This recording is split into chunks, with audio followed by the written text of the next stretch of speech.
सुप्रभात प्यारे बच्चों। बच्चों, आपका हिंदी की कक्षा में हार्दिक स्वागत है।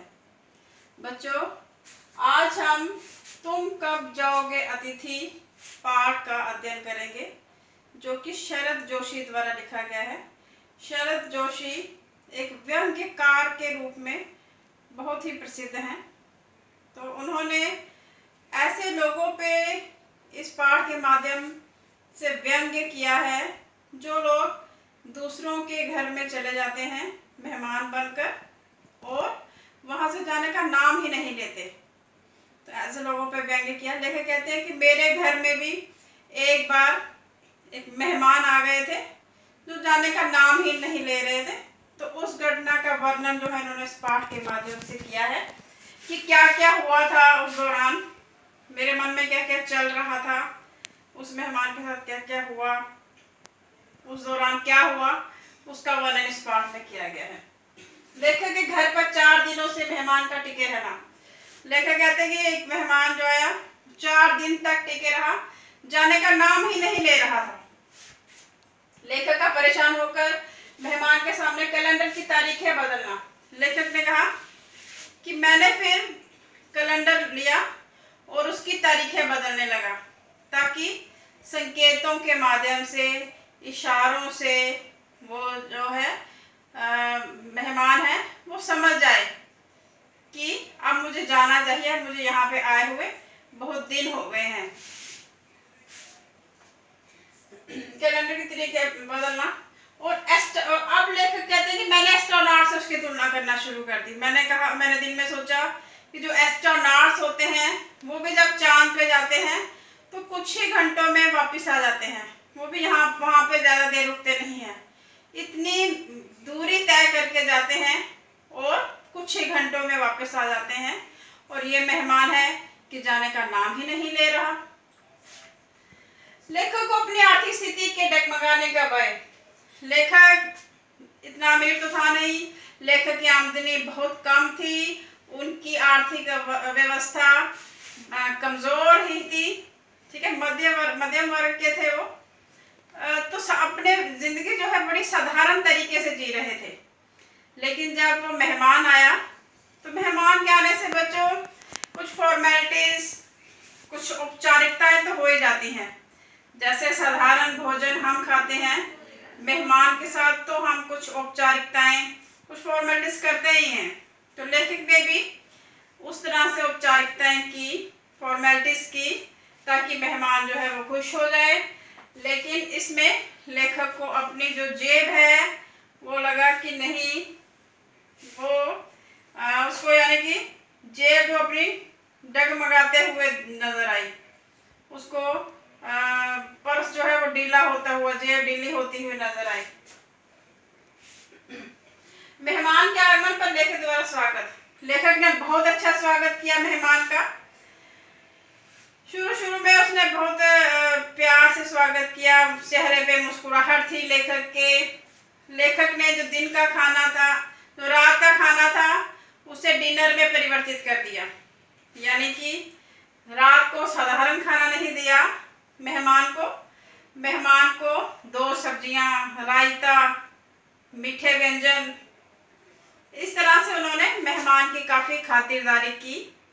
अगले दिन भी जो दिन का खाना था उसे लंच में परिवर्तित कर दिया। ठीक है, बहुत अच्छी तरह से खाना खिलाया उन्होंने। जैसे उच्च वर्ग के लोग जो है, उच्च मध्यम वर्ग के लोग जो है जैसे खाना खिलाते हैं वैसे खाना खिलाया उन्होंने। और रात को सिनेमा भी दिखाने ले गए। तो लेखक अब चाहते थे कि वो मेहमान जो है चला जाए, ताकि अभी हमने उसकी बहुत खातिरदारी कर ली है, इस समय वो अगर चला जाता है तो बहुत ही अच्छा होगा। वो रेलवे स्टेशन चला जाएगा, हम उसको छोड़ने जाएंगे, कुछ मीठी मीठी यादें वो यहाँ से लेके जाएगा।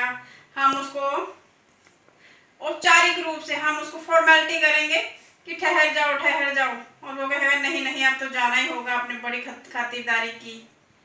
तो हम फिर इस तरह से उनको झूठ मूठ रोकने का प्रयास करेंगे औपचारिकता निभाते हुए, लेकिन वो कहेगा नहीं मुझे जाना है।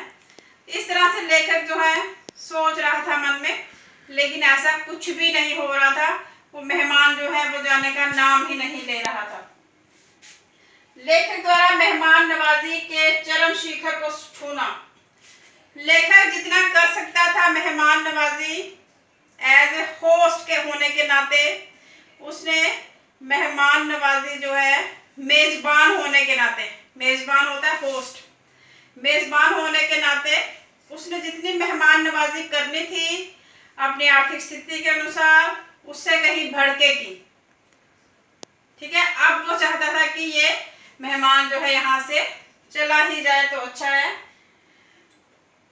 अब क्या होने लगा, धीरे धीरे मेहमान के न जाने पर लेखक की आशाओं पर पानी फिरने लगा।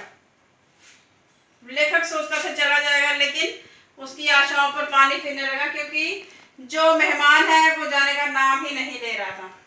तीसरे दिन मेहमान ने कहा कि मुझे लॉन्ड्री में कपड़े देने हैं धोने के लिए। जब मेहमान ने ये बात बोली तो लेखिका की जो पत्नी थी उसकी आंखें इतनी बड़ी हो गई, वो हैरान हो गई कि ये लॉन्ड्री में कपड़े दे रहा है, इसका मतलब कि ये और दिन रुकेगा। तो लेकिन लेखक भी बहुत दुखी हुआ ये सुन के, लेकिन फिर भी लेखक के मन में एक आशा थी कि शायद ये कपड़े धुल के जब वापिस आ जाएंगे तो ये मेहमान चला जाएगा। लेकिन ऐसा कुछ भी नहीं हुआ। 5वें दिन अब तो सभी मुद्दे भी समाप्त हो गए थे, अब खामोशी छा गई घर में।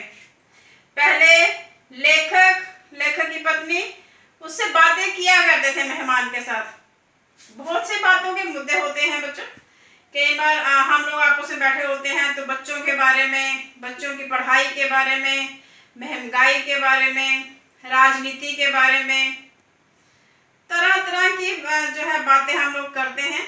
लेकिन अब उनके पास कोई मुद्दा नहीं रह गया था, क्योंकि हर मुद्दे पर बातचीत हो गई थी और अब सभी मुद्दे समाप्त हो गए थे। लेखक जो है मेहमान से दूर बैठा रहता था, लेखक मेहमान से बोर हो रहा था और अब उपन्यास लेकर बैठा रहता था, कोई मैगजीन लेकर बैठा रहता था पढ़ने के लिए। अब वो मेहमान से बातें नहीं कर रहा था।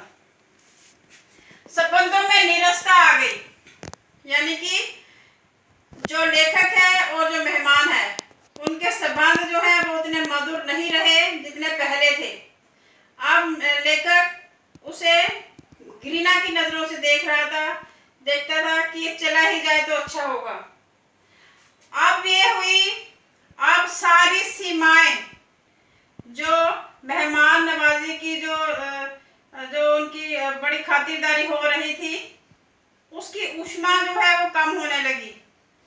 अर्थात वो जो उत्साह है मेहमान नवाजी का वो अब कम होने लगा। पहले डिनर, लंच, सिनेमा, लेकिन अब वो खिचड़ी पे उतर आए। लेखक की पत्नी ने मेहमान के लिए खिचड़ी बनाई। घर के सभी सदस्यों की सहमति थी कि खिचड़ी बनाई जाए और खिचड़ी बनाई गई घर में। लेकिन मेहमान को इस बात से कोई चिंता नहीं थी, उसे कोई फर्क नहीं पड़ता था कि ये क्या कर रहे हैं, वो खुश था वहां पे। 5वें दिन लेखक की सहनशीलता समाप्त हो गई। मन में सोचने लगा कि क्या मैं इसको सीधे सीधे इसके मुंह पे कह दूं कि चले जा, मैं क्यों ना ऐसा इसको ना गेट आउट कह दूं। इतनी उसकी जो हद है सहनशीलता की वो खत्म हो गई, समाप्त हो गई। फिर लेखक आखिरकार सोचता है कि मेहमान सदा देवता नहीं होता।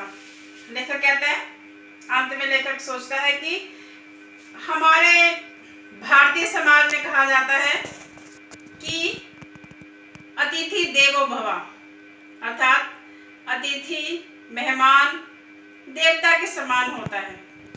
लेखक कहता है कि पता नहीं क्यों भारतीय संस्कृति में, भारतीय समाज में अतिथि को देवता की भांति समझा जाता है। लेखक कहता है कि मुझे तो ये अतिथि जो है एक मनुष्य लगता है। देखिए, जो देवता होता है वो थोड़ी देर के लिए आता है और चला जाता है। यदि देवता अधिक समय तक हमारे साथ रहने लगे तो वो देवता कैसे? ठीक है, ये तो मनुष्य है। अगर अगर एक दिन ठहरने लगे, 2 दिन ठहरेंगे तो चलो मनुष्य है। लेकिन लेखक कहता है कि जब अतिथि एक दिन के लिए ठहरे, कुछ घंटों के लिए ठहरे या एक दिन के लिए ठहरे, तो वो देवता हो सकता है। लेकिन एक दिन से ज्यादा ठहरे तो वो मनुष्य है। अगर उससे भी ज्यादा ठहरे तो वो राक्षस है। ठीक है, राक्षस इसलिए कहा क्योंकि अब वो लेखक को या मेजबान को कष्ट पहुंचाने लगता है, क्योंकि हर किसी के आर्थिक स्थिति इतनी अच्छी नहीं होती। हर कोई अपने घर में साधारण तरीके से रहता है। तो इस तरह मेहमान को भी सोच समझ के किसी के घर जाना चाहिए और समय पे लौट भी आना चाहिए। थोड़ी देर के लिए जाना चाहिए, लौट के आ जाना चाहिए। तभी तो कहा जाता है ना कि स्वीट होम। ठीक है ना, कितनी सारी परिभाषाएं दी गई हैं कि east or west, home is the best. तो ये इसलिए ही दी गई हैं, कहावतें कही गई हैं, क्योंकि घर जैसा आराम जो है वो किसी के घर नहीं मिलता। और दूसरे के घर में वो जो हमारा ये मेहमान था इस पाठ का, उसको मिल भी रहा था, लेकिन जो मेजबान था वो अंदर से बहुत दुखी था। तो अंत में लेखक कहता है, उफ, तुम कब जाओगे अतिथि। तो यहीं पे पाठ का अंत हो जाता है। आशा है कि आपको ये पाठ समझ आ गया होगा। धन्यवाद।